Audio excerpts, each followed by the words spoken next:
Hi, I decided to use my final project as an opportunity to learn how to build and implement a web scraper. I thought it would be cool if I could, if it comes to taking on the daunting task of a literature review, automate and pull together a neat list of relevant academic articles. Hence, the name of my CS50 final project, a lit review. You get it? Lit? Okay.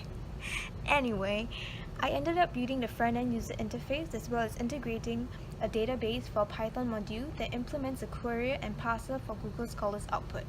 A lit review is a web-based application using Python and SQL based in part on problem set 7's distribution code.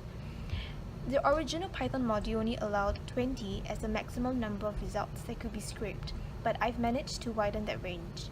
That said, my web-based application aims to be respectful of Google Scholar's request limit. I shall now demonstrate how my app works.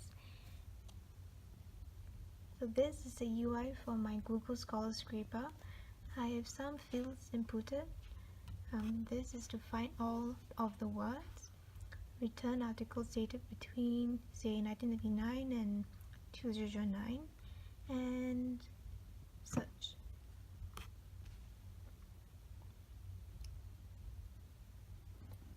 It takes a while.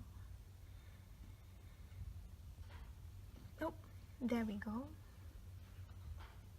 So this is the UI for the output of the list of results scraped from Google Scholar Scraper. As of now, I have a maximum of around 34 articles. The maximum is about 38. Of course, I can stretch the range by tweaking my code, but it's a bit risky because my program might just be blocked by Google Scholar. So yeah, this is my CS50 project.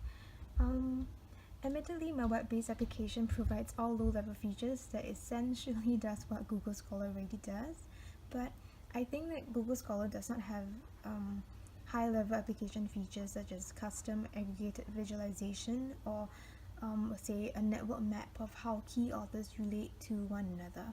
So I see my final project as a stepping stone to developing more advanced UI features that could help make the process of literature review and research more insightful and fun, pointing to what could be done with more open data. A shout out to the CS50 staff for the excellent learning materials and extensive support base. Even for someone taking the course online, it's never once felt really lonely. My name is Ying, and this is CS50.